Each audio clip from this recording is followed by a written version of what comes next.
श्री स्वामी समर्थ. प्रिय भक्तांनो, आज आपण स्वामी चरित्रामधील एक परम पवित्र कथा पाहणार आहोत. भक्तांनो, स्वामींच्या कथा ऐकल्याने स्वामींची सेवाच होते व स्वामींची सेवा केल्याने जीवनामध्ये सुख, समाधान, शांती प्राप्त होते. मनातील इच्छा पूर्ण होतात याचा लाखो लोकांना अनुभव आलेला आहे. त्यामुळे स्वामींच्या प्रती लोकांची भक्ती दिवसेंदिवस वाढतच आहे. भक्तांनो, आज आपण पाहणार आहोत स्वामींनी मेलेला उंदीर कसा जिवंत केला. भक्तांनो, या परम पवित्र कथेला सुरुवात करण्यापूर्वी कमेंटमध्ये श्री स्वामी समर्थ असे लिहून स्वामींचा आशीर्वाद मिळवा आणि चॅनलला सबस्क्राईब करा. श्री स्वामी समर्थ. भक्तांनो, एके दिवशी फिरत फिरत श्री स्वामींची स्वारी राजवाड्यात गेली. राजांनी आदराने त्यांना आत नेले. उभयता झोपाळ्यावर बसून गप्पा करीत होते. समोरच देवघर होते व पुजारी गंध उगळीत होता. इतक्यात एक उंदीर निरांजनातील फूलवात खाऊ लागला. पुजाऱ्याला उंदराचा राग येऊन त्याने हातातील खोड त्याच्यावर जोराने मारले. त्या उंदराचा प्राण गेला. मग शेपटीला धरून उंदीर बाहेर टाकण्यास पुजारी जाऊ लागला. इतक्यात उंदीर इकडे आणा अशी श्री स्वामींनी आज्ञा दिली. श्री स्वामींनी त्या उंदराची झोपाळ्याच्या कड्यांतून काही वेळा काढघाल केली.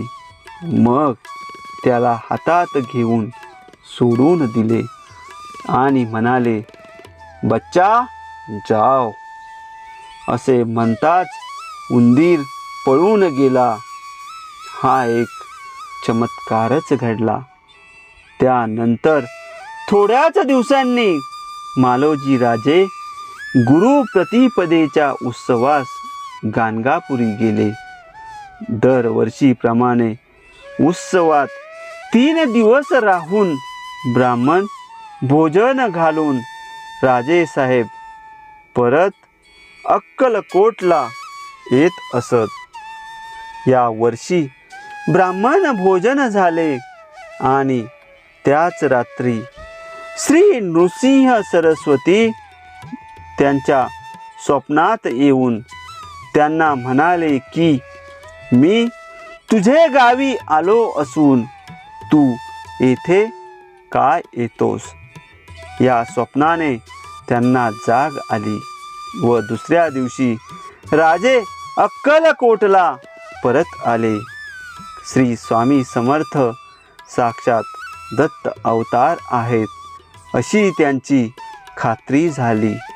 तेव्हा श्री स्वामींच्या पादुका राजांनी घरातील देवळात पूजेस ठेवल्या व त्यांनी गुरु प्रतिपदेचा उत्सव अक्कलकोटला सुरू केला.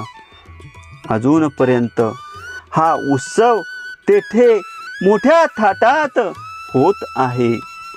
एकदा श्री स्वामी राजवाड्याच्या अंगणात फिरत होते. तितक्यात हुजऱ्याच्या हातात सुवर्णाचा चौफुला श्री स्वामींना दिसला.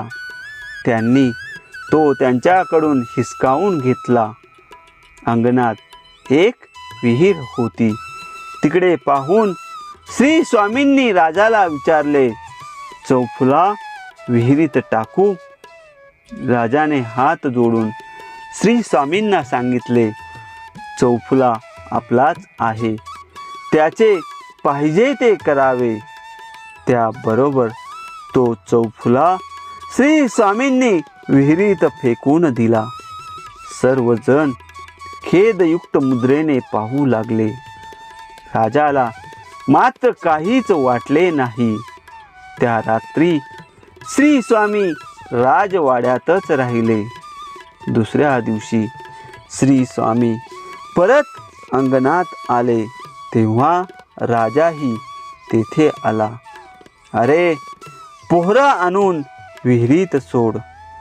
श्री स्वामींनी राजाला आज्ञा दिली. राजाने तात्काळ पोहरा आणून दोराने तो विहिरीत सोडला. तो काय आश्चर्य! त्यातून सुवर्ण चौफुला वर आला व त्यातील लवंगा, वेलदोडे जसेच्या तसेच कोरडे असलेले दृष्टीस पडले. हा चमत्कार पाहून सर्वांना आश्चर्य वाटले. असे अनेक चमत्कार स्वामींनी राजवाड्यात केले होते. संतांच्या लीला असती अथांग सागर. भक्तांनो, अशा प्रकारे हा परम पवित्र अध्याय संपन्न झालेला आहे. पुढील अध्याय ऐकण्यासाठी चॅनलला सबस्क्राईब करा आणि स्वामींचे आशीर्वाद मिळविण्यासाठी कमेंटमध्ये श्री स्वामी समर्थ असे लिहा. श्री स्वामी समर्थ.